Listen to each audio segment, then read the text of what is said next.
GG's in the chat. Good.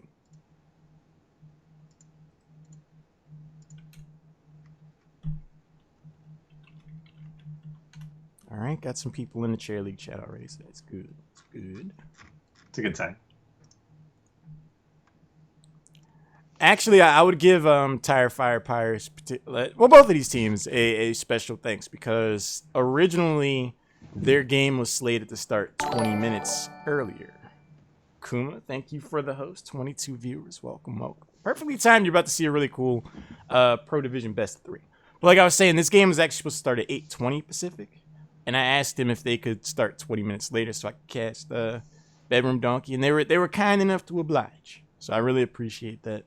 I did want to make sure I give them that shout out so I get everything set up.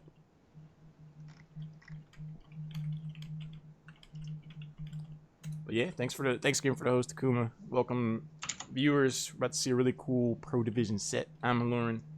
That's a Cavalier Guest, Socrates, Heroes of the Storm. But I only wear the bow tie when I'm casting. That's what he says. Or when I'm dancing. He was walking around in Disneyland last week with a bow tie. I've seen it. I was there. I should have done that. See? Hey. Hey, Bloodus, how's it going? Oni as well.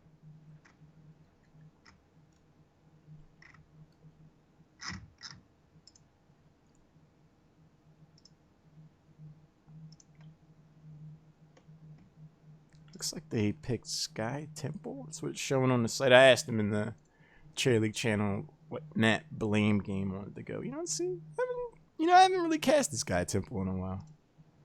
Now I'm sitting here thinking about it. I mean, Sky Temple's not a map we've seen a whole lot of recently, in my experience. It's just not on the rotation. If it's not on the rotation, you're not going to see it in game. People still practice it. The timings on Sky Temple are actually pretty interesting. And it lends itself to some exploits you can do to really get ahead in XP and structure leads. Also, there's some cheeses on Sky Temple. The biggest of which everyone knows, I think, at this point, is the medevac cheese with Sanctification. Although we've never seen a pro team execute it correctly, unfortunately. You saying that immediately reminds me of Bloodlust when Naventic tried to pull that on Gale Force Esports, and Dunk Train went on them so hard in the draft. He's like this garbage can dumpster composition.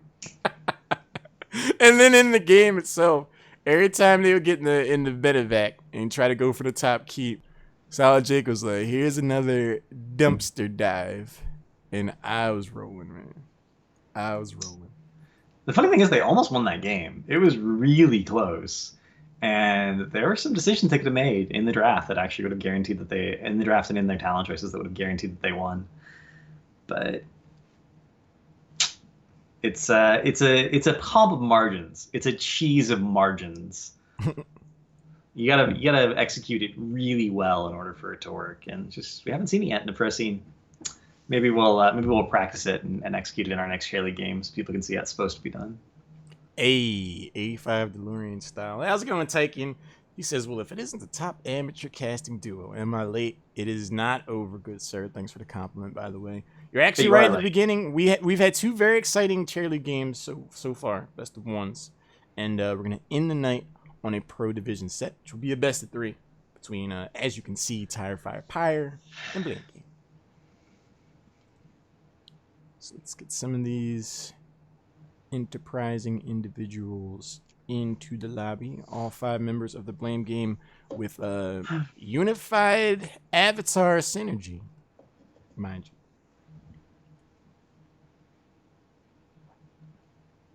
you. Then the Ventic was all hurt over the shade. I mean,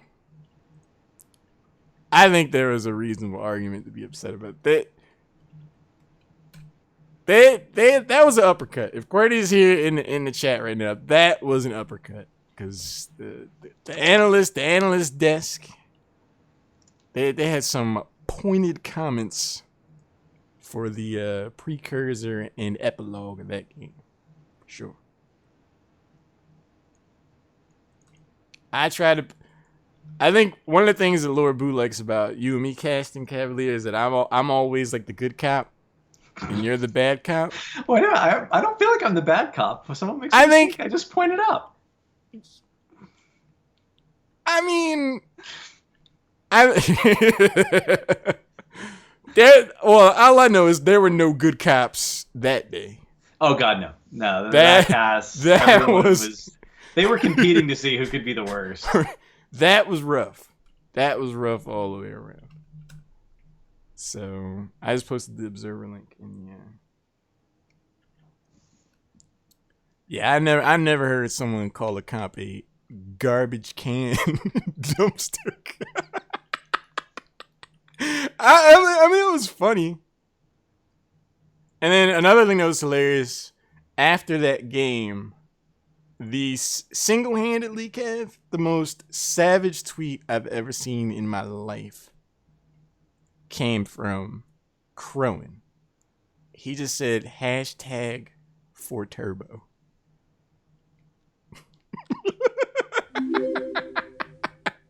I lost it, man. I legit lost it. Star Weapon, thanks for following me. I appreciate that. I was just like, these guys. I mean, there are just no punches pulled. No holds barred. It was funny.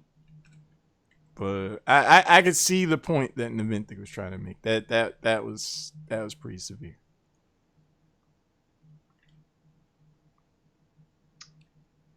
Getting the draft links out to these captains.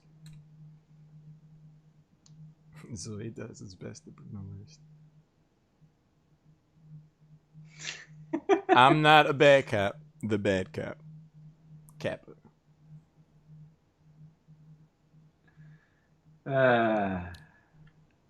Yeah, Cavalier, you do. Analytical's the way I would agree with that. I mean, that in fairness, that everyone got so pissed at Socrates for just being analytical and telling people they were wrong that they wanted to kill him. So my title's getting more and more apropos.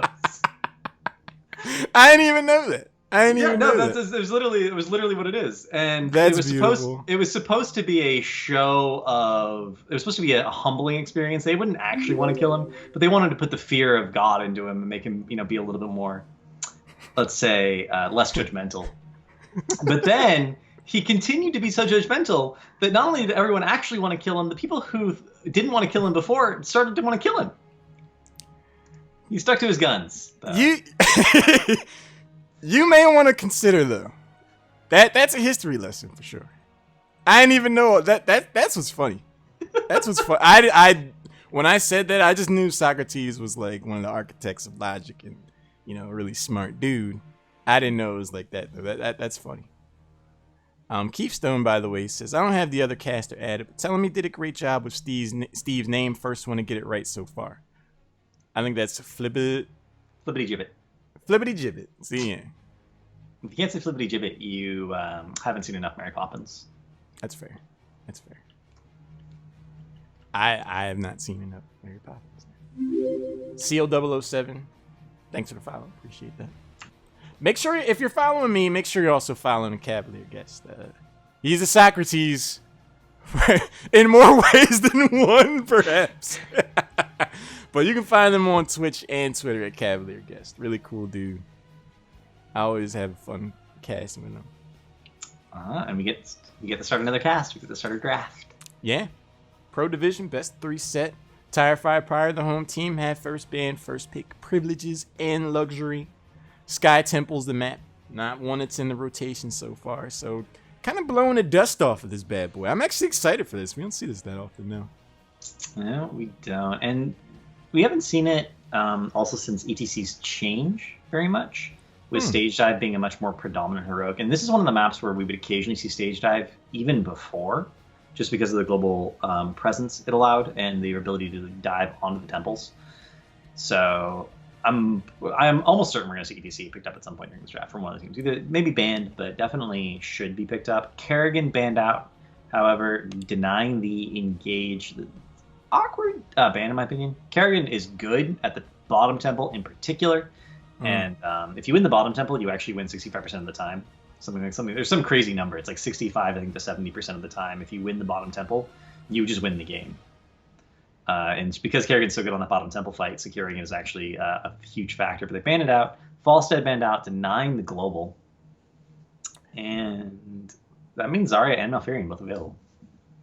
Right, opening up two heroes that are considered very OP even past recent nerfs. I feel like the Kerrigan choice, it kind of echoes like a Hero League mentality where it's like, I'd rather just not play against that. That's a level of positioning that you always have to worry about. The Kerrigan combination can yank you out of the position, much in a way like an ETC power slide, and it's just like, they might come away with some other choices that have value in and of themselves, but someone landing like a 3-stun Kerrigan combination on us, that's how we see our core go down to 0%.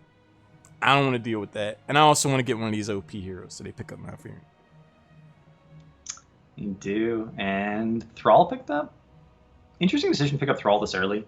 I mean, he is one of the best soul laners in the game, but I'm not sure you needed to pick him up this early. And I'm kind of curious to see what they're going to pair with him. I think Zarya Thrall would actually be a really good combination, but do they not want to pick up Zarya? I feel like Zarya is still so strong, even though she did get nerfed a little bit yesterday. Wait, you make paninis with bricks wrapped in foil? Yeah, so you take a brick and you wrap it in foil and you put it in the oven until it's hot. Then you put the brick on, a heat-proof surface. You put the sandwich on. You put the other brick on top of it, and the extra weight gives you really nice, crispy paninis. The more you know. All right, plus the bricks were free, and a panini maker is like $150. And it doesn't and the paninis aren't as good. I'm gonna be honest. The extra weight from the bricks actually gives you a better panini. The classic Cuban sandwich, so good, made with bricks. The brick panini. You thought you were coming here for some Heroes of Storm Chair League cast, and you come away learning how to use construction implements to come up with a tasty meal. I learned today. I have never heard of that before, but it makes sense. Yeah, nicely done. Murky is in fact Zarya, by the way, so it is going to be Thrall Zarya, the first two selections for the Blamed game. That will enable, like, I understand the Thrall pick a little more now. He goes in there, you throw the shield on him. That's energy for Zarya. She starts melting faces. And so many people overextend on Thrall anyway. At least this way you get some benefit from it. But Vala is going to get picked up for TireFirePyre. I don't like that Vala Malfurion combination.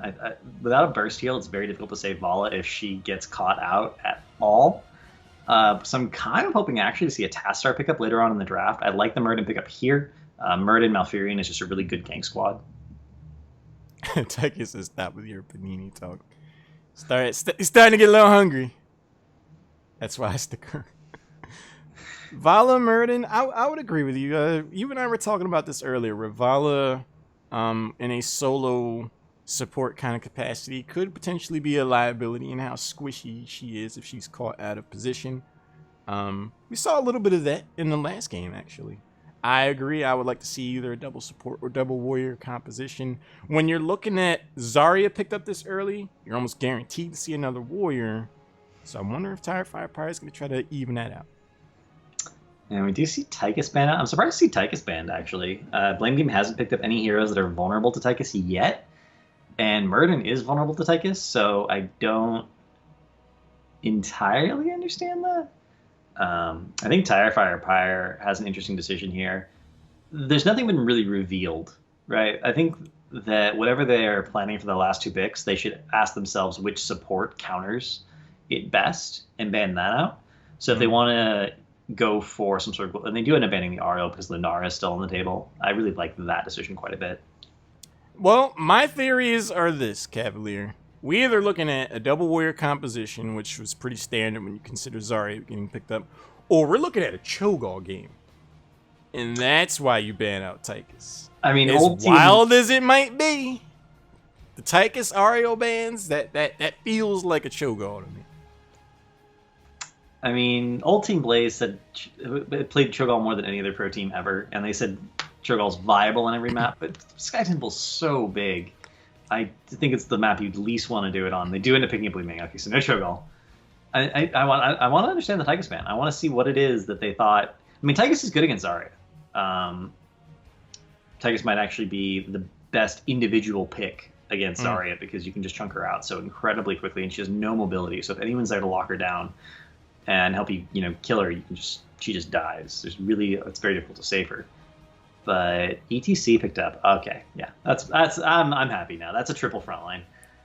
I'm kind of annoyed they saved their support for last pick because now they don't have any flexibility in their draft in terms of responding. Again, I don't think that Thrall needed to be picked up that early, but I would agree with that. I mean, like I said, with the Zarya pickup, I would have been surprised if they just left Thrall being the only frontliner out there.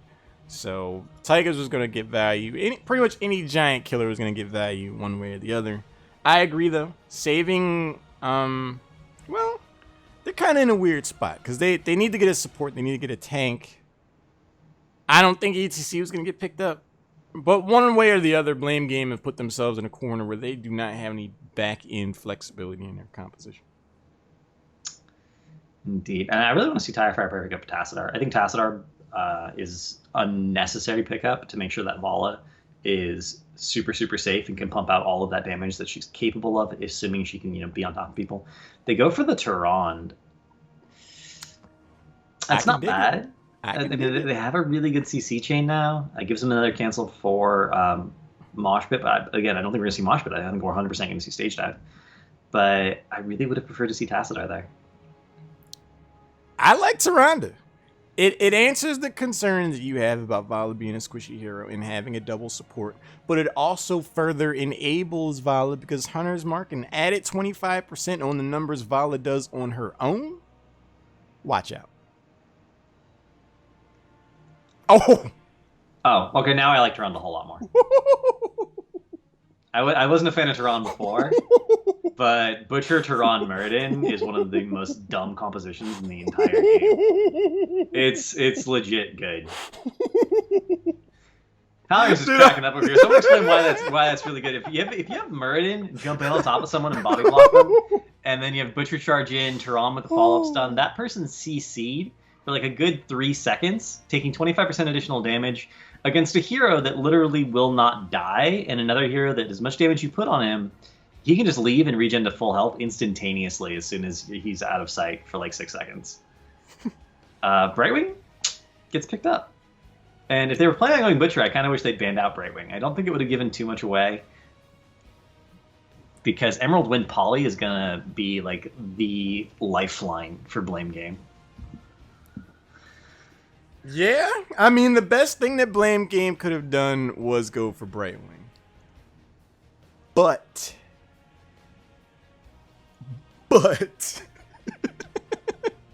imagine an iteration of reality, Cavalier. Stormbolt, Lunar Flare, Root, Butcher comes in off the top rope. You go away. Like, you're just gone. Like, there's not even a ragdoll. Like, you're just Houdini. Where did he go? Like, I can't wait to see this. I cannot wait.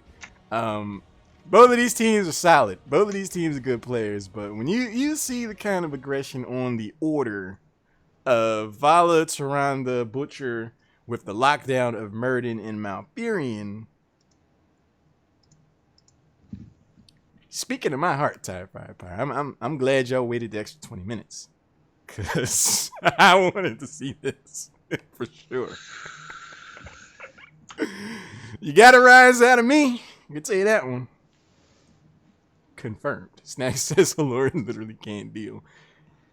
I was about to say there aren't a lot of strong bruisers left for TireFirePyre to pick from. And, when you have Tyrande, Malfurion, there's double support comps where you don't need a double front line. And there's double support comps where you still need a double front line. This is one of them. And then they locked in the Butcher. I was going to say they might consider going double tank here, but Butcher's real scary. I mean, Butcher's he's gonna be the travel agent because he's sending people on trips.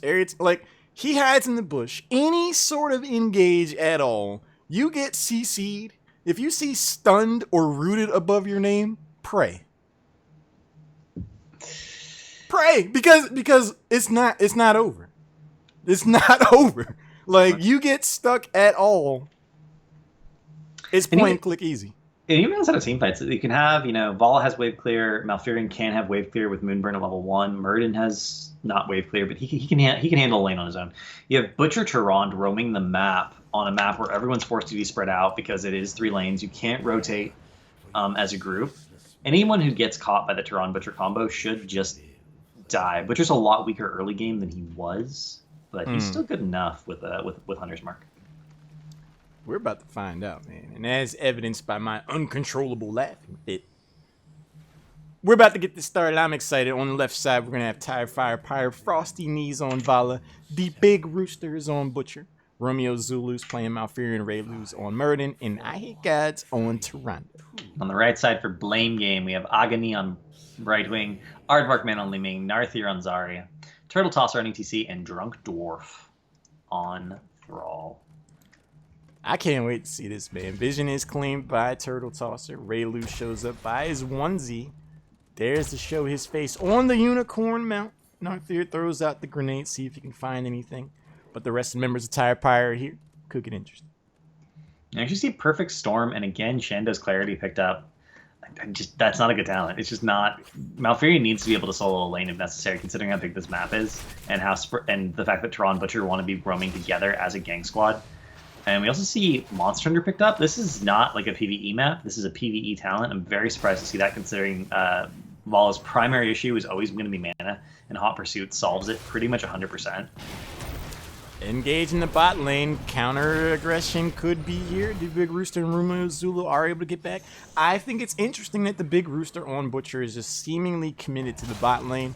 If I'm Butcher, primary step number 1 is to build those stacks up. So I'd be rotating between mid and bottom. I'm wondering if we're going to see that happen here. Well, maybe. He's only at 7 stacks right now. Didn't even get the full stacks off that first minion wave. Didn't quite get there in time. And they're doing a 1-1, they're doing a 1-1-3, but they're not roaming with the Tyrande Butcher combination to punish people overextending in lane. And instead, they're the ones that are kind of getting pushed in on by the ETC Brightwing. It's just sort of roaming the map, looking for things to make happen. Yeah, that they have the aggressive comp, and I think they could really see some benefits if they start using that Butcher Charge and a Lunar Flare. Any sort of lockdown whatsoever, they have all the tools available to apply aggression. The orb goes in from Aardvark Man, full range from downtown. The middle temple is going to get started up by TireFirePyre. Meanwhile, the whole time, ETC's been getting shots off the top. Stands to be an even trade, but a slight experience lead and the advantage of Blame Game might change that. Yeah, Drunk Dwarf just never left bottom, so they ended up way ahead in experience. He got an entire wave and a half that TireFirePyre just missed completely. Also, Brightwing still pushing in the top lane, making sure that continues to happen. And Blame Game just not splitting up at all. I don't know, I feel like they're almost clinging to each other for comfort and support. They're not spreading out on the map. They're not doing everything they can to make sure that they stay even or ahead in experience. And it's showing. They're getting so far behind. Frosty Knee with the poke damage secures the kill, makes that 2 so far. Malfurion and Vala both get their snoots booped. That's for you, Lord Grix. 2 takedowns to 0. Apparently your overlay is incorrect. Interesting. We see both teams have picked up level 4. Pretty standard talents across the board. We see Peekaboo picked up for Brightwing. Kind of surprised to see that over Unstable Anomaly. We almost always see Unstable Anomaly on big maps like Sky Temple, just because it gives her so much, improves her wave clear enough to make her a real split pushing presence. Triumvirate is picked up, and we're going to see actually Agony get picked off here in the top lane. Maybe? No. Not enough damage, and Aardvark Man rotates up, throws a bunch of orbs at Frosty's face, and Frosty's like, okay, well, I'm not going to deal with that. I'm just going to back up now. Thanks. With that, we do see the Q talent picked up at level 4 as well, so we're going to keep an eye on that to keep that quest. Flail Axe, essentially giving Butcher some poke potential, and full owl build out of Tyrande. Raylu just misses the Storm Bolt for the potential engagement. Tyrande in the lane otherwise. Murden is here. I'm surprised to see this passive play from TireFirePyre. Their composition is the absolute definition of aggression. You should be going around looking to delete faces, and they just haven't really tried to do that so far. They're being so passive. Raylu took Perfect Storm at level 1. He's hit 2 heroes with his Q. 2 heroes. He has 2 stacks at the 4-minute mark. That's I don't know what they're doing. behind the curve, to say the least. The Bruiser camp is getting started in the top right corner. Murden by himself rotates to the top left to get that party started. Stands to be behind the curve on that front, though. Top 4 already sustained a considerable amount of damage thanks to the early pressure from Brightwing and the temple shots. Bottom temple's on its way up. Both teams are level 7. We'll see how it goes. Rooster just eating that free damage from Li Ming. I'm like, no, I'll just stand here and take it. It's fine. I don't even know what you're concerned about. Brightwing's still in the top lane. Raylu took so much damage getting that camp that he does have to back, and he'll come down eventually. Tehran solo soaking mid. Tehran solo soaking, you're doing something very, very wrong. There are certain heroes that should never be by themselves and should never be soaking, and Tehran is very near the top of that list. Yeah, she might have some of the worst wave clear in the game, if not the worst by themselves. It's 9 to 7 level differential so far. The soap value from Brightwing has been there. Frosty has to back away already. The poke damage from Aardvark, man, has been tough. Dwarf Toss goes in. Tehran's going to be the first to fall. The orb flies in on the back of Frosty's face. Oh, baby, a triple. And here comes the big rooster. He gets power slid on 4 for nothing. Yeah, that's just brutal. And honestly, at this point, that's a 2-level lead. That's heroic advantage. Didn't even have to use their heroics to win that fight. They won that fight and got their heroics off the back of it. They can trade even the rest of the game, and they'll eventually just grind at them out. This is the nature of Sky Temple. Once you're ahead, all you have to do is maintain your lead, keep your lanes pushed, trade temples, and eventually you just win the game. Blame Game is in a position to just wreck TireFirePyre at this point. All advantages point over to the red team for sure. I mean, this is some of the pitfalls what happens when you take a composition that has a very clear objective. If you don't fulfill and act on that objective, you're gonna have a bad time. TireFirePyre has the definition of an engage aggressive composition, and they've rarely ventured to the other side of the map, and I don't think they've successfully chained together Lockdown to get their first kill of the game. They are going to just do boss here. And this is something you can do when you're this far ahead, especially the 10 talent tier in particular. You can just do boss. There's really not much you can do about it. Brightwing should be Zing in here momentarily, just because Narthier is extremely low. We can see it's about to happen. The Z shield is going to go down on top of him. And TireFirePyre is hanging out like they're going to do something, but they're not. They're not going to go in on this. It's just not going to happen. It would be bold. Boss is claimed, so now there's 0 value to be had out of this. Tyrande going to drop Raylu out front. The big rooster's like, okay, guys, I understand. I would like to leave. He's going to drop 9 takedowns to 0. The orb on the back of Raylu. He's able to dwarf toss out. A little bit of laser action on the shish kebab for effect. This has been a very one-sided game so far. That's going to be bottom keep wall. And again, every structure matters on Sky Temple. The more structures you get down, the more valuable each individual temple is. And so they're at a point where bottom temple could actually secure a keep here if they kill middle fort. So they can actually get top temple, use that to kill the fort, get bottom temple, and then they guarantee a keep. And they're going to have catapult pressure going on. They're just pushing in with this boss, though. They can do whatever they want, really. There's very few decisions that Blame Game could make other than literally sitting in their base for 5 minutes where they don't win this game. It is fast becoming their game to lose at this point. Silence goes in, but the power slide is there. Romeo Zulu's the target. Malfurion pulls a disappearing act. Level 10 is here. Furnace Blast could be a factor. It's going to be harder to pull that off, and Bala's going to drop. Bottom keeps claimed 8 minutes into the game. Yikes. I'm a little surprised we didn't see stage dive. We do see Mosh Pit, but it hasn't even been used yet. It's been a one-sided progression so far. We're looking at 13 to 10, 11 takedowns, 0. If I'm on the side of Blame Game, I'm feeling pretty good right now. And they are a full talent tier ahead. They're a keep ahead. They haven't lost a single fort yet, even though, you know, all the forts are momentarily going to go down for TireFirePyre. And Tehran hiding her heroic. We'd kind of expect to see Starfall, honestly, since we do see Twilight Dream, not Twilight Dream. Shadowstalk, since we do have Twilight Dream on Mouth. They kind of need a healing heroic for this style of composition. They're gonna, you know, be in a rough shape if they don't have any sort of group heal. Butcher caught forward, power slide, everything else secures the kill there. Sundering for the further engagement. Graviton Surge on 3 members with the mosh pit turns this into a complete ace. Wombo combo. Is that the beast there? That was a lot of damage. Well, I could tell you one thing. Blame Games saw my reaction to that Butcher pick, and they're like, okay, Lauren. Okay. All kinds of aggression. Look out. We're real concerned. And then they go into this game, and it's 16 takedowns to 0. They've been playing well, man. They have. And this is a double bruiser camp pushing in, and you're going to get the keep wall for free here. And Brightwing, meanwhile, using that global presence, is at the bot lane, just getting all that additional shots for free. Narthair's on the back, enjoying a healthy amount of energy. Twilight Dream goes in, silence for the moment, no follow-up just yet. Furnace Blast off of cooldown, Strafe is available, Power Slide goes in, Malfurion drops. Frosty Knee low on health, starts to back away, Shish Kebab goes out on Butcher, trying to keep himself alive. Not gonna be enough. Brightwing shows up for the shield on Turtle Tosser. 3 for 0, 2-tier disadvantage. It's getting out of hand.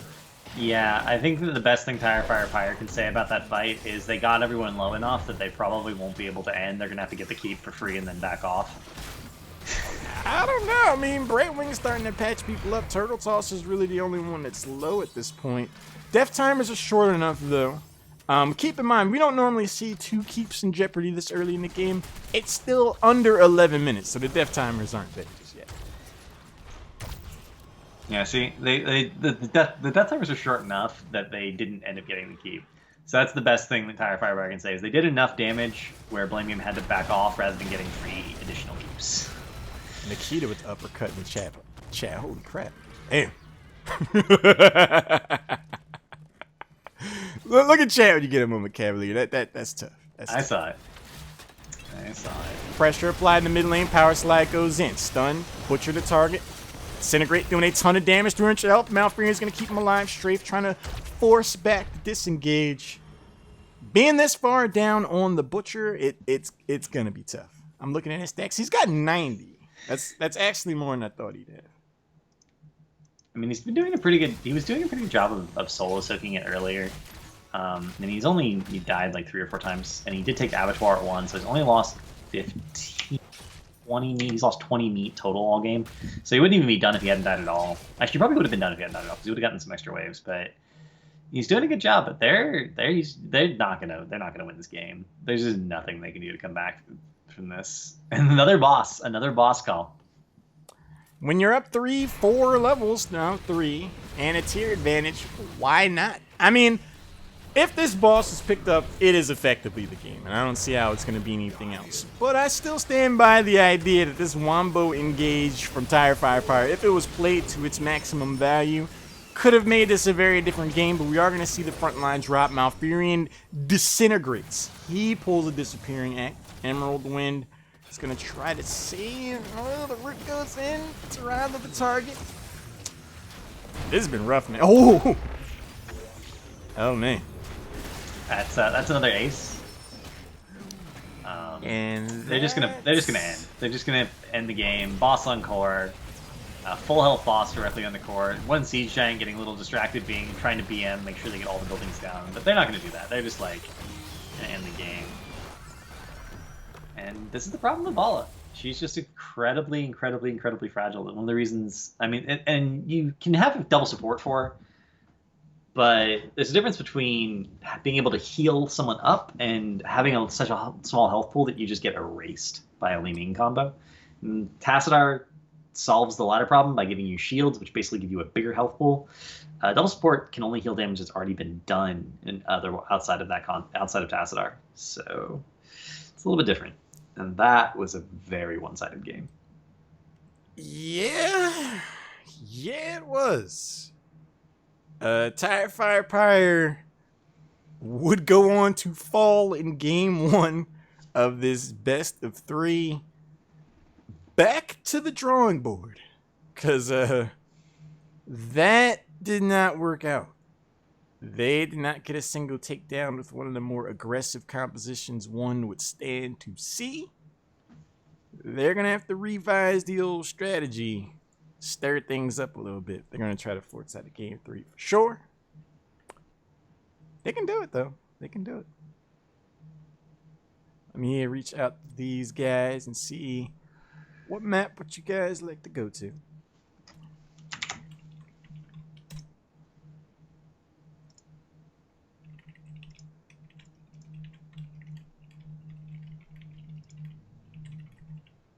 And Miss Suzuki, how's it going? My top 2 on MySpace. Always a pleasure. Glad to see you here.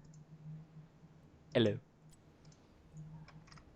So once you find out what map, we'll be able to start up round 2. Folks are getting themselves ready on the Chair League site. Ray Lou has decided to take us to Infernal Shrines. A fitting map, because that was the game. The first time I cast these guys, I think it was with you, Cavalier. I was probably the most tilted I've ever been as a caster. Because they had Sylvanas, but every time they got the Punisher, they didn't have Sylvanas push. And like after the game, I was like, I just didn't get it. But it turns out these guys are actually pretty new to Heroes of the Storm. And a lot of them come over from League of Legends. And they were just like, oh, we're still trying to learn the game and stuff. So I understood. But in the game, I was just like, why are you? I remember that game. Why are you not? They won Sylvanas every over? single Punisher. Had Right. Sylvanas never pushed with the Punisher. Oh, that was tilt-inducing. It was funny. So after that whole game, I just established a really cool rapport with these guys. So every time I get to cast them, it's just like, we'll always have Infernal Shrines and Sylvanas. We always will. And thanks, Suzuki. Glad you like it. Cast faces and Haloran sounds. I make sounds. Do I make faces? I make sounds, apparently. I've had a lot of people tell me that I always look really happy when I'm casting. And like, do I make other faces besides just having a really big smile? I don't know. Lord Bruce said that was the beginning of good cop, bad cop.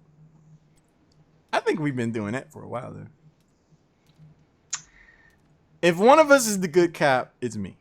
I wonder, when people watch me cast a game, am I just like a straight bad cop the whole time? I think some might come away with that impression. I mean, I always try to... Here's the thing, Kev.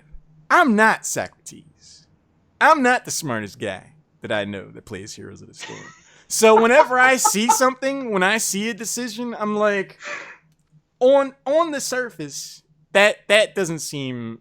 I don't get that. But then I try to theorize, like, maybe this is where someone's trying to go. Maybe this is the reason why this is like that. I could be wrong. I invite opportunities where I'm wrong. Whereas, like, you're like, no, I am Socrates. I know exactly what the hell I'm talking about. That's not the right decision. And here's why. And then you make a valid argument for it, and it's just like, oh, well, I guess that's a good point. Like, oh. Oh, man. So harkening back to that Shrines game, Lord Boo, the conversation Lord Boo posted in chat right now actually happened. I remember that. Like, that was almost word for word. I mean, normally you want Sylvanas to push with the partner. I don't want to call this bad. I'll do it. This is bad. They're doing their own thing. Okay, yeah, that was for sure the beginning of good cop, bad cop. Because like, oh wow, that was the closest it came for me to just being like, why is this like this? Oh man, I'm not the smartest guy I know either. If you're the smartest guy you know, you need to make some better friends. It was just funny, man. It was just funny. I'm not the smartest guy I know at Heroes of the Storm. I think in other instances I'm a pretty sharp cookie. Don't do that. Cookies are round. and that is the exact moment why you're Socrates. Because it's like, fair point. You're right. Cookies. Exactly. See? Now you understand. Oh my god. Now we're there. And Lord Boo sums it up pretty well also. I mean, maybe it could work, and then you're just like, no, like, it's wrong. Oh. So just food for thought. Round cookies for thought. I'm glad we're having this conversation. I'm having a good time, man. This is funny. Oh man. I'm getting the draft links out to these guys. We're not just out here waxing philosophical about my being a good cop. All right, Raylu, get that link. Blame game. Fear the captain. You get that? How's a fortune cookie? Sharp edges with an important message inside. Kappa. Damn. TireFirePyre is ready. Blame game. Once they click ready, we'll get the next draft underway. Curious to see where this goes. So, last game we saw a decidedly aggressive composition from TireFirePyre. Theoretically, the play didn't exactly match that. They had a very passive, defensive, sustained-minded play style that is just not going to work when you got that kind of setup. So I'm wondering if they're going to adjust the strategy. Blame game are going to ban out Sylvanas, so I don't stand to be tilted. So we got that. We got that. And, that's something that people don't talk about often enough, actually. Their play style is pretty conservative overall if you've watched some of their other games. They drafted a really aggressive comp that needed to constantly be active on the map, constantly for picks, and that's not their style of play. So you really need to draft for what your team's good at, and even drafting for the hero pools that your teams have. Sometimes there's better picks, but if someone on your team doesn't play them, then you shouldn't pick it up. We've seen Raynor picked up a couple times tonight, where Vala arguably is a little bit better at that slot. Also, Hammer is arguably just better than Raynor right now in the current meta. And if you have someone who plays Raynor and you don't have someone to play Hammer and you want a ranged AA hero, well, you pick Raynor. You don't pick the Hammer because you don't have it.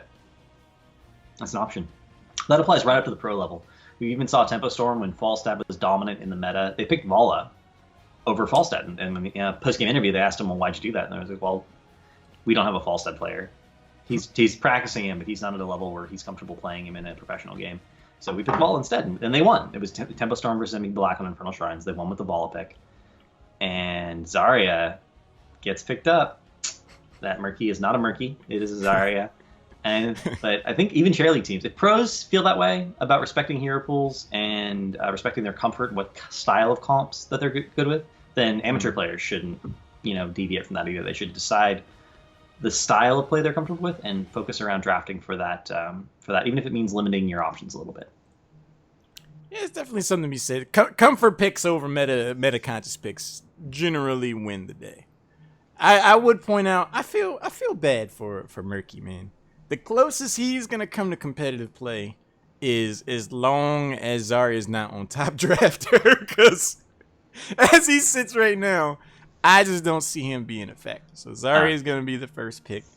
The other OP hero gets picked up to Mount Furion. TireFirePyre going to also pick up ETC to secure their engage. I think that's a good start for them. That is a really good start for them. And again, anytime, like the nerf to Malfroot doesn't matter at all if it's used as a follow-up CC as opposed to an initiation CC. It's not good as an initiation CC anymore, which was what made it so strong. Malf could just walk up to someone, guarantee that they would root them, and then start doing free damage. But as a follow-up, it's still basically 100% reliable. And Ariel Tracer. Ooh.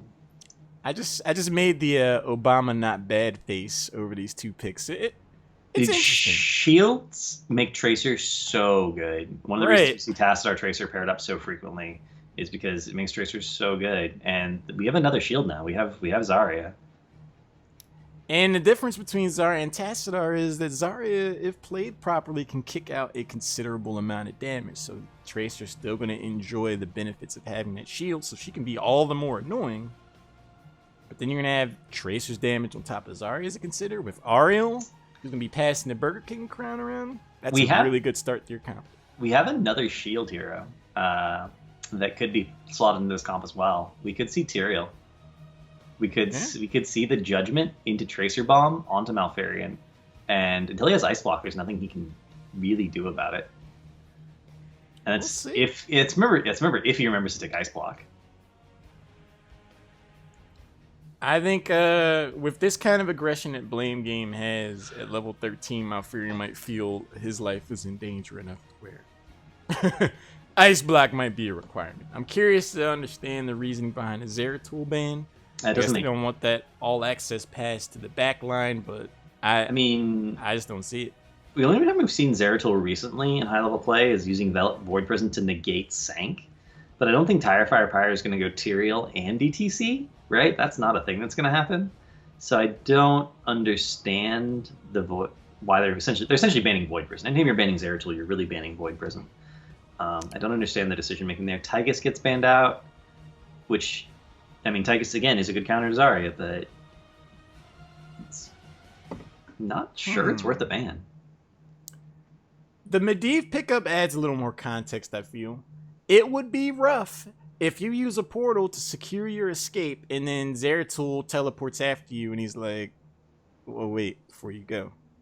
So, I mean, Cho'Gall. Uh-oh.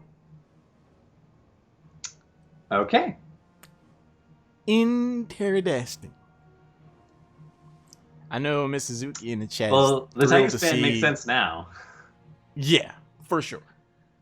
Miss Suzuki's happy to see this composition. She's a very strong Tracer player and an exceedingly strong Gall player. So that one's for the kid in the back. Taking requests from the audience. They have pretty limited CC, honestly. I mean, Cho'Gall can go Twilight Hammer, so they'll have another stun, Detainment Strike, but that's it. Tracer has no CC, Zarya has no CC. Vala Greymane picked up. I like the Medivh pickup to pair with Malfurion's healing over time. I like Greymane just because he can do a lot of percent-based damage post 16. He even has, I'm going to say it, Marked for the Kill is really good against high health targets, vulnerability. But that Vala is going to die a lot. I'm just going to say it right now. That Vala is going to die a lot. And she doesn't have Giant Killer 13 anymore. Her 16 version of it is worse, basically, than regular Giant Killer. If you're trying to kill a high health target, Vala is not the hero you want to go. TireFirePyre, they're going to want to avoid the 5v5 straight-up matchup. I think the key to success for them would be to find ganks, to make use of the physical numbers advantage that you have as far as soaking and counter pressure goes. Because how I see this playing out, Cho'Gall jumps in. The duration of the power slide may not be enough to secure enough damage. Vala tries to E back. Tracer chases her down, gets a shield. Zarya gets the energy off of the damage of them trying to force Tracer back. Vala probably drops. Tracer E's back. And all the while, Cho'Gall's been throwing bombs. Like, yeah, I don't know. I will say they only have one, potentially two interrupts for Mosh. I'll say that. There is that. So there's a golden lining here, but it's a very thin lining, thread worn. I mean, if this becomes an even tier 5v5 clash, TireFirePyre might struggle. That's my prediction. But we'll see. This is home court advantage for TireFirePyre. That I bet you after the first time we casted them, they know this map like the back of their hand. So I mean, I would hope so if we're gonna see maybe some strong macro play will overpower the merits of the compositions. But we will find out exactly that. Game 2, best of 3 series pro division on the left side. We've got TireFirePyre. Did they switch on you? Did they? I don't know. They're the blue team. Yeah. Yeah. Yeah. Okay, Raylu's on ETC. Frosty Knees playing Greymane. I Hate Gods on Medivh this time. Romeo Zulu is playing Malfurion. And the Big Rooster is on Vala. And on the right-hand side, for Blame Game, we have Agony on Show, Aardvark Mana Tracer, Narthier on Zarya, Drunk Dwarf on Gaul, and Ariel, or Turtle Tosser on Ariel. It's going to be interesting. My eyes will be on I Hate God with this Medivh. Force of Wills will be important, as will be the placement and use of these portals to get the maximum value out of that hero selection. All 5 members of TireFirePyre find Aardvark, man. Should have enough dashes. The Root has a thing or two to say about that. Power Slide is not going to get used yet. Use the E. Portal to chase after. They potentially had, but Aardvark, man, gets away. Here's something I've been wondering about for a while, actually. I'm happy to see it in a real game. Zarya as a solo laner. It seems like she can do enough damage and has enough sustain with her shields to be a reasonable solo laner, but I haven't actually seen it happen yet, and I'm curious to see it. I'm going to keep an eye on that matchup. Pretty standard talents across the board from everyone. Again, not going Moonburn on Malf. Moonburn, by the way, applies to monsters, so it helps you get the last hits on the Shrine minions, which is absolutely critical in this map, obviously. Every time someone takes Shanna's Clarity, I get a little tilted. I swear to God. It's such a bad talent by comparison to Moonburn. And we could have seen Shove picked up at level 1 to eventually negate Mosh. You can't actually shove Show out of Mosh as Gaul. But instead we see Spurred Onward picked up, which is a little bit more common. It's a generically good talent. Shove is just situationally useful. But this is the situation where it would have been a really good pickup. Yeah, I would agree with that. As far as the 1v1 Zarya matchup, I think it becomes a game of chicken. Like, if the opponent can force out the early shield and not do damage while it's up, then that lane is effectively theirs. But if Zarya is able to time that properly and get the energy up, or if she's able to push the lane up enough to walk under towers and get energy up like that, then she could have a good time. Yeah, we did see Zarya get a lot of energy so far. Every time Greymane's dived in, he's immediately followed up the Razor Swipe, and Narthier started to anticipate that and shield right as it happens. Ooh, Medivh ends up going down. That is Pulse Bomb 1, TireFirePyre 0. Raylu on the flank. Aardvark, man, is there. ETC is going to drop also. Oh, the long-range grenade almost claimed the Big Rooster's life as well. Shrine has not yet been started. It feels bad when you get behind your towers and you feel like you're safe, and then that bomb gets put on you, and you look around and you're just like, I guess I'm just dead. Like, there's nothing I can do. 2 takedowns to 0. Especially as a Medivh, like you have an invulnerability on a 5-second cooldown. Not having it available when you need it to not die, it's not where you want to be. The Big Rooster getting chased by Cho'Gall, who's enjoying the Burger King crown. Turtle Tosser stands to have a ton of hope off of that. Romeo Zulu's going to start backing away. Medivh again gets sent back to base. The early team fight potential from Blame Game making itself apparent. But the early team fight potential, I mean, Cho'Gall's usually considered a late game hero. He comes into his own around 10. He has, his health scales at 4.5%. Significant portions of his damage on Gaul's side scale at 4.5%. He's a late game hero. Winning the early game with the Cho'Gall means you're super, super far ahead. I think a lot of it has to do with Zarya. I mean, the times that TireFirePyre look to make an engagement, the shield tends to be. If they try to target Tracer, the few times they've done that, she's able to E out. So it's like the cooldowns that they spend are not getting much value overall, and that's having a huge impact. I agree with that. So this bottom wall already gone. Punisher's still basically at full health. They're starting to focus on the fort a little bit here. They're gonna get a full fort out of their first Punisher, which should not happen. And we do see Aggo Worf struggling to get out of here. Spurred Onward starting to come into play here a little bit with that increase. And Turtle Tosser keeping him alive.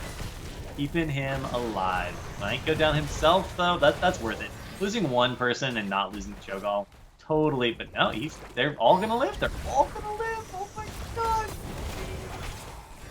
Teleport saves I Hate God. This is quite the turnaround. Raylu power slides away. Frosty Knees able to escape himself. A harrowing progression of events for sure. A nicely timed detainment strike by Turtle Tosser. I think if that didn't knock back the members of TireFirePyre, Cho'Gall would have went down for sure.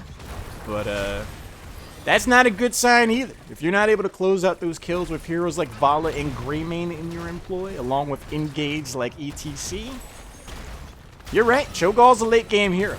They can struggle. You can see at this point they're just pushing in. Like, okay, we got bottom fort. Let's get mid fort while we're here. They do end up getting the well. I think that's enough. They just need to leave at this point. And Zarya, in the meanwhile, just pushing in the top lane. Has gotten the entire wall at this point. Just up there, absorbing free PvE damage off of the towers and keeping her energy up high as a result. Gives her incredible amounts of damage. And maybe you can take me a little bit too much damage. And Arthur's looking a little laggard. I mean, I just looked at Aardvark Man's damage, enjoying a 14 hero damage count and rising. Like, he's just been effectively able to just stand there on the side and just constantly auto-attack. Anytime it gets dicey, he just dashes out. Frosty Knee has to jump out of Worgen form to save his own bacon. The bomb goes in, applies further damage, but ETC stakes tonight. And again, this is just such an annoying combo. Cho'Gall doesn't use mana, Ariel doesn't use mana, Ariel just needs someone on your team doing lots of damage. Cho'Gall does a lot of damage because you get the benefit of hope from Cho and Gall. Turtle Tosser might be overstaying a little bit here, but no, peels for himself with Detainment Strike, and Tracer doesn't even need to worry. Tracer can be absolutely fine. I mean, that little progression has really been kind of telling the story of this composition. TireFirePyre reaching out there, trying to get kills, but just the squirrely nature of this composition has proven to be quite the challenge. But Heroics are here. This is a tough moment. Frosty is going to go down here, I believe, 45. No, that disengage was so perfect. And just to live through it. Malfurion should get down. No, he doesn't either. Nice peel from Rayleigh with the face melt. And Egor going in deep, trying to make sure this happens. Vala does end up going down in the background while this insane chase is going on. But ends up just being a 1 for none. I mean, Romeo was taking every one of those procs from the Gaul Heroic on the chin. I am surprised to see them get out of there alive. Facing a hero tier deficit, Shrine is yet to be started, 11-8, 6 takedowns, 0. Blame Game is in a commanding spot. Indeed, we just see Cho'Gall rotating up the top lane, continuing to soak. They're just trying to expand their lead at this point. They want to keep all the lanes pressured. We do see some interesting talent pickups, by the way, from both Cho and Gaul. We see Rollback picked up at level 4, which we almost always see paired with Runic Persistence when we do see it, although we don't see it very often. But not in this case. We actually are seeing Double Back. And it looks like they're trying to take as many talents as they can that help them on the Shrine fights. But there haven't really been any Shrine fights. They've been so dominant on the map that the Shrines have just gone uncontested. Yeah, I mean, they are having the run of things on this map. Cho'Gall's casually helping himself to a top fort, middle fort, bottom fort already claimed. Second Punisher the game picked up, Arcane Punisher. Looking down the barrel of a 2-tier disadvantage are the members of TireFirePyre who are trying to make something start up in the bottom lane. They still don't have their heroics. Uh-oh. They're just walking over people. They rotated down there as 3v4, and they just casually kill Medivh and Malfurion for free. 10 finally picked up, but that's after 3 kills. Aardvark Man finally misses a pulse bomb, but I don't even think it's going to matter. No, Big Greaser does manage to get it away in the end. But this entire time, Cho'Gall's been walking this Arcane Punisher down the aisle. They're about to hit the level 13. Here it is. John Cena jumps in on the Big Rooster who vaults out. Cho'Gall on the chase with the hurry up. Oh, Polymorph is going to try to save him. Not going to happen. Ball is going to go down. At this point, they just need a big mosh. If they can just get Ariel in the mosh, it's guaranteed to, stick. And if they can kill someone with mosh, they'll manage to get away. Turtle Tosser go for the throated, but Aegis comes down just in time. I got me doing it. Oh, that's the mosh, but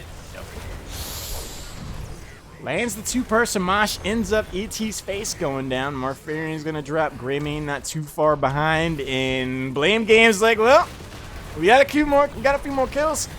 May as well help ourselves to a keep. Yeah, I forgot the other cancel to mosh, which is just killing ETC. I forgot about that one. Right. Oh, yep, people. That's gonna be 2 free kills. Death Timer's too short to actually end here. But they can get more damage on the other structures if they want to, or they can just back up. They can really do what they want to at this point. They can either push a lane. They're going to try and end. They are going to get some damage on the core. They shouldn't be able to end here, but the way this game's been going, I think they're going to be able to. I mean, this game has been pushing on the borders of PG-13. This has been a violent and abrupt progression. Less than 10 minutes in this game, I do believe it is. the end of this set. Yeah, that was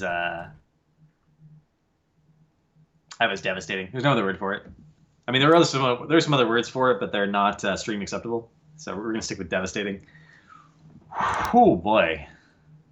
Yeah, I mean, I'm the good cop, and I found that to be a grisly state of affairs. Blame Game takes that set,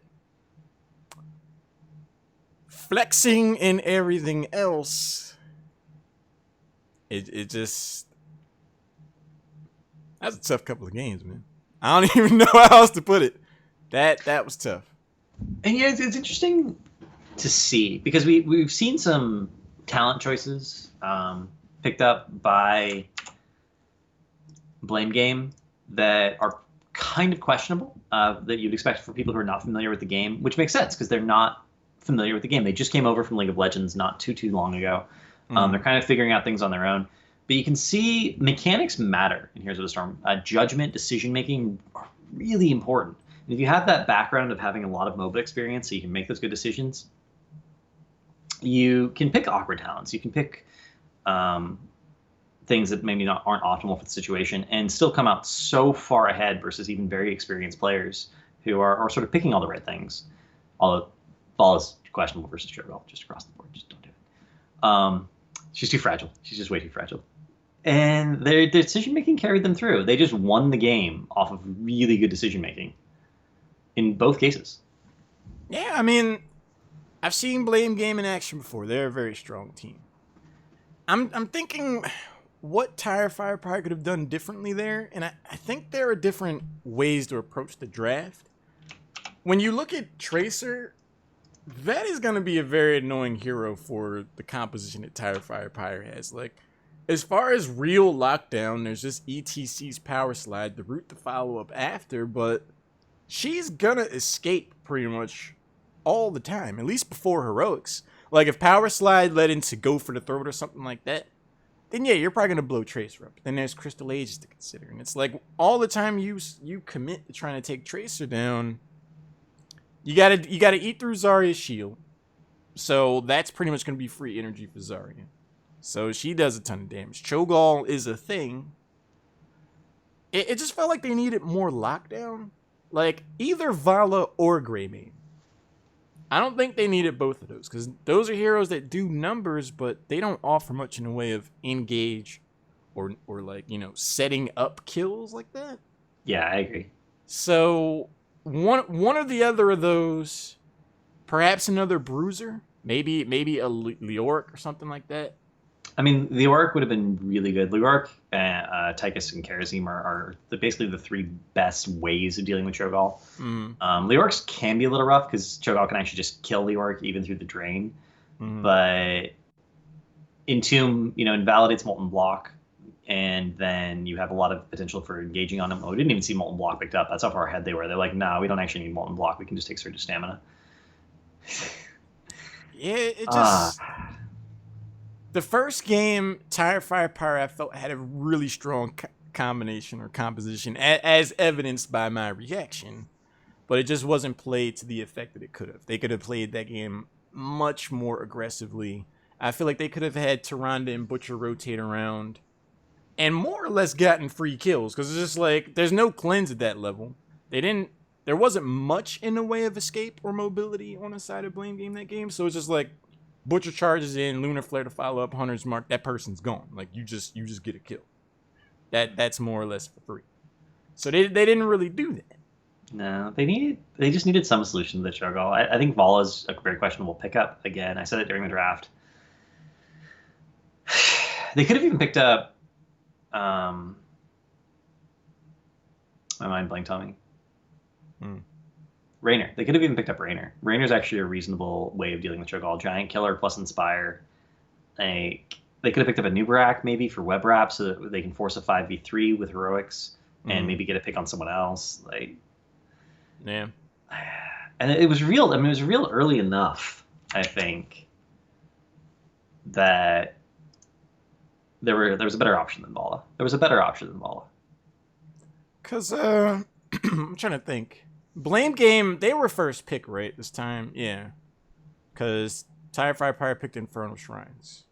So you look at the draft order. I'll go back to the... So I'm really trying to piece this together. So you look back at the draft. Sylvanas is banned. Brightwing gets banned. Zarya gets picked up first. The first two choices are Vala Greymane, right? So then Blame Game picks up Ariel and Tracer. If you're on the side of Blame Game and you have any aspiration of going for Cho'Gall, you've effectively already won the draft because TireFirePyre is already invested in their damage dealers in picking up Vala and Greymane, and neither one of those are really a sharp response to Cho'Gall. So, to an extent, you don't even need to ban out Tychus because if they take Tychus, they're triple ranged, exceedingly squishy, and you just kind of steamroll them anyway. So it just seemed like if it was Vala ETC at the start, then TireFirePyre would have had some more options to be like, well, Cho'Gall just showed up. Like, what do we do? I don't know. It's could have gone differently in the draft. That's my ultimate point. Yeah, and I think should have gone differently in the draft.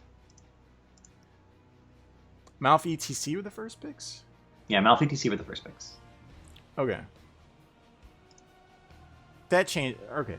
Because I thought that's weird. Yeah, it goes from the outside in, but then on the and they were second picks. So it was Malf ETC and Malf then ETC.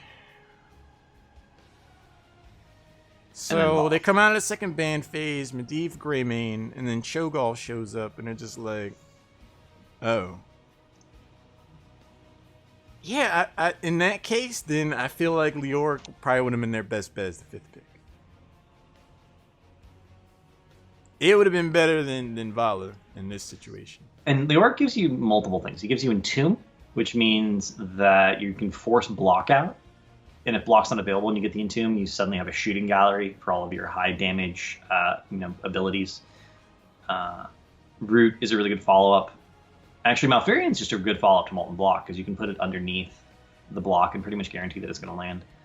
Yeah. Actually, if you're going to kill the Cho'Gall, like if your plan is to kill the Cho'Gall, then I actually think Mark for the Kill would have been better for Greymane. Mark for the Kill is not a heroic we ever see, especially since it's rework. It's actually had some niche uses before its rework, and now it's pretty much whatever. But against high health targets, vulnerabilities are incredibly valuable, and a vulnerability that just doesn't go away until the target dies is pretty good. It's pretty good. But you want to make sure you can get on top of the Cho'Gall and stay there, which means you need relatively high health targets, or relatively high health damage dealers, and Vala doesn't fit that description. So if you had the Entomb in place of the Vala, I mean, Leoric does more damage to a Cho'Gall than a Vala does. Right. And Azuki says Leoric isn't much of a counter, though. And to an extent, I would agree with that. In this immediate case, though, when you already have Malfurion, ETC, Medivh, and Greymane, and you're looking at Cho'Gall, Tracer, Ariel, and Zarya, Entomb could save the day, because there's really only Tracer that can get out of that. Like, if you wait for the Detainment Strike to go in, and even if you just get Zarya and Ariel in that, like, they're just there. Cho'Gall, if he doesn't have his Q up, they're just there. And I feel like that's the best bet to try to take some of these team fights at the heroic level, because it's just like, even if Vala goes for Reign of Vengeance, I just don't feel like there's enough lockdown to really burn down enough of not only the sustain options of Blame Game, but Cho'Gall's health in general. Tracer's squirrely to nail down. She's got Zarya's shields. You try to jump on Ariel, she Detainment Strikes you back. Cho'Gall has a huge health pool. If you commit all your resources you got to go through that health pool and a Zarya shield. And Ariel's gonna have a ton of hope. She puts the head on Cho'Gall. And so it's just like, one of the things we're ignoring here that we haven't talked about actually is we could have just sidestepped this issue entirely by banning Cho'Gall. Fair. Infernal Shrines is one of his best maps. Ariel is one of his best partners, and they banned Zeratul, which I'm gonna let you guys know a secret. Blame Game doesn't have a Zeratul player. Yeah. They, That's fair. they literally don't have a single person who plays Zeratul well. That's the unspoken part of this. That I would 100% agree with that, because even in the draft before Cho'Gall showed up, I was like, Zeratul? You gotta think about the worst case scenarios. Like, can we handle the Cho'Gall if they draft Cho'Gall? And the answer was clearly no, right? The answer was clearly no. We're talking about all these things we could have done to maybe fix the draft and been like, okay, well, if we do this, then maybe this will happen. And we can do this, but they didn't. They didn't have any tools for it, and they just let it go through. Yeah, I mean, sports fans, here's something to take away.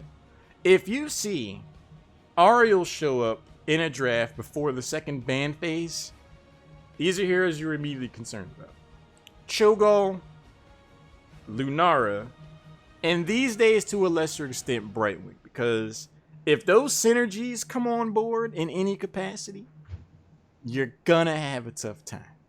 Like, even if it was Zarya, Ariel, Lunara as the first 3 picks, it's just like, ugh.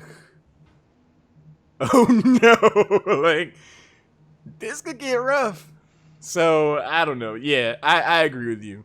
If that Zeratul ban was Cho'Gall, we might still be talking about this game right now. We have a comment from chat. We anticipated the Cho'Gall. We were okay with them picking it. Okay. Well, the thing about games like that is that they're learning opportunities. I mean, at every stage of that set, I feel like there were things you can come away with some talking points and be like, well, because I honestly thought TireFirePyre won the draft first game. Not that Blame Game's composition was bad by any stretch of the imagination, but just if that lockdown came together, there's just no response. There was nothing. At most, ETC would have been able to power slide away. But anyone else, if they're even at the halfway mark, Tyrande, Butcher, and whoever happens to be in that lane, you're gone. But they just never really tried to do that. So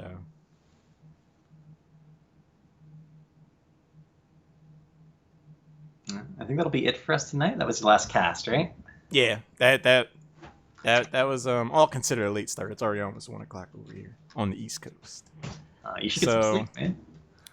Yeah, I'll probably stay up for a little bit, but I should try to get to bed. As always, though, it's been a ton of fun casting, not only in general, but along with Cavalier guest, the Socrates, the Heroes of the Storm, the bad cap, the my good cap. I'm just accepting this point. It's fine. I'll be the bad cop. Or boo. Oh, you made a face when I said that I thought TireFirePyre made the first draft.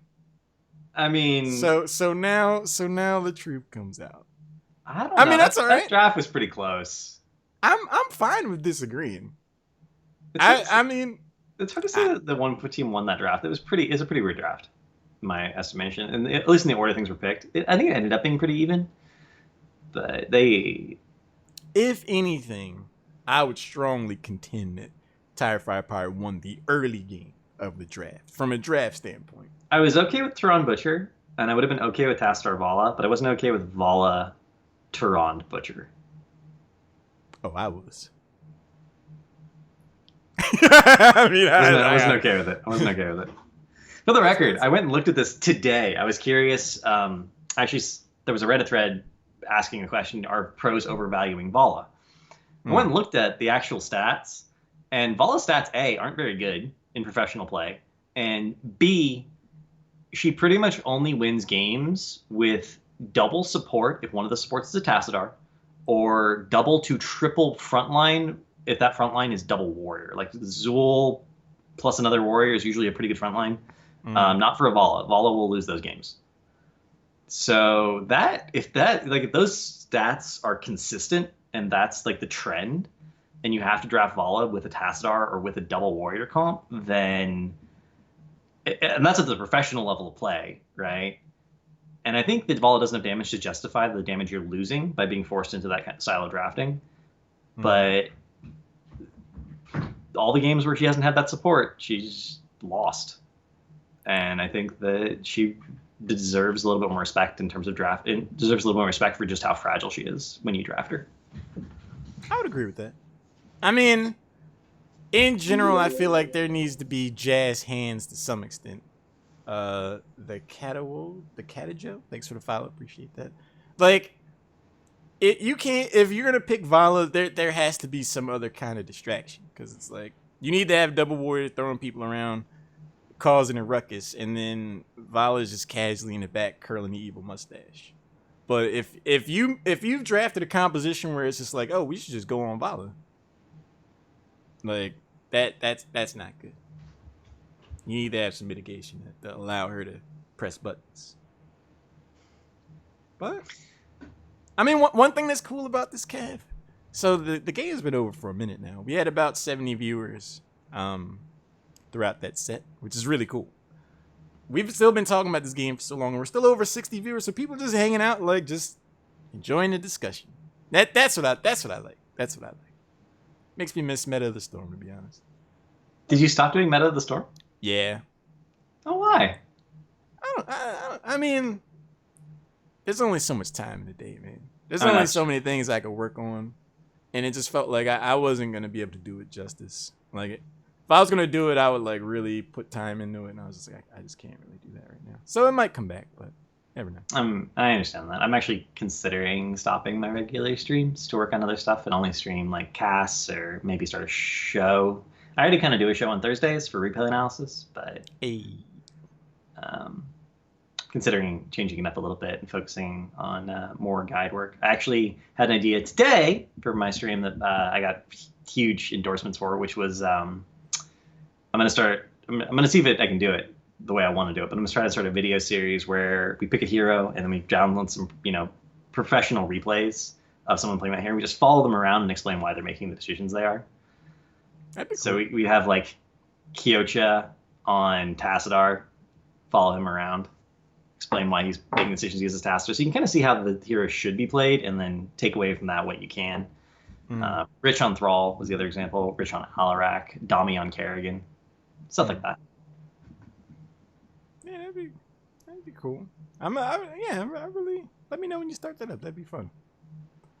But for now, my name is Lauren. This is Socrates here of the Storm. Be sure to follow this guy, Cavalier Guest, on Twitch and Twitter. Appreciate all the follows that we've gotten tonight.